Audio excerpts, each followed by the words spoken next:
और इस काल के साथ यहाँ आगे थे। उसी दिन को इसको एहसास हो गया था कि मेरे से बहुत बड़ी गलती हुई है और मेरा बहुत बड़ा एक बहुत ही जो सुख में स्थल छूट गया है, जैसे मेरा कुछ खो गया है। इसने हमारे को इस त्रिगुणमयी माया के द्वारा सबको मदहोश कर दिया। सबसे पहले इस काल ने 3 पुत्र उत्पन्न किए दुर्गा के संयोग से। दुर्गा इस काल भगवान की पत्नी है, हम जिसके लोक में रह रहे हैं। 21 ब्रह्मांड का ये प्रभु है, स्वामी है, ये इतना गॉड और रब है।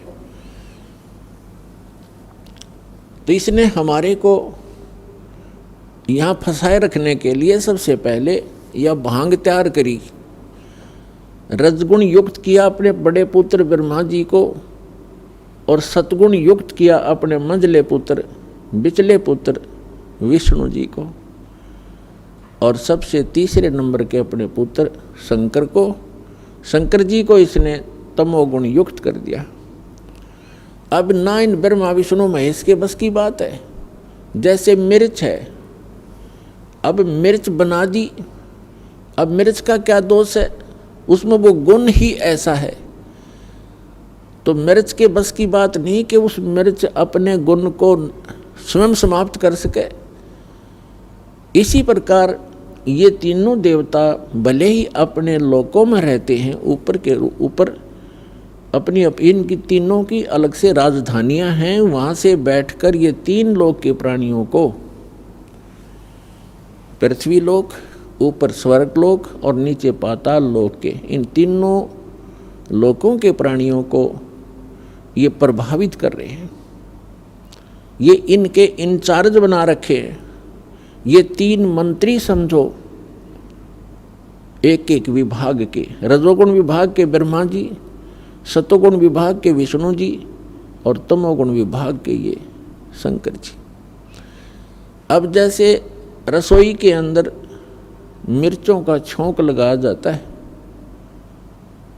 मूल वस्तु साकार रूप में रसोई के अंदर है मिर्च और सब्जी, और उस मिर्चों की वहाँ से निकली हुई वो सूक्ष्म तरंग, उसका जो प्रभाव अन्य कक्षों में, अन्य रूम्स में बैठे हुए प्राणियों को, घर के सदस्यों को भी प्रभावित कर रही है और उनको छींकें आनी शुरू हो जाती हैं।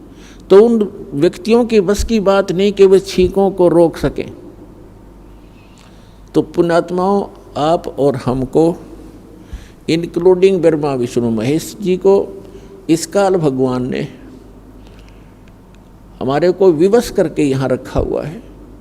ब्रह्मा विष्णु महेश जी के शरीरों से वो किरण निकलती हैं, वो तरंगें निकलती हैं, और हम 3 लोक के प्राणियों को वो छींकें आ रही हैं। कौन कौन सी छींकें हैं? काम, क्रोध, मोह, लोभ, अहंकार की।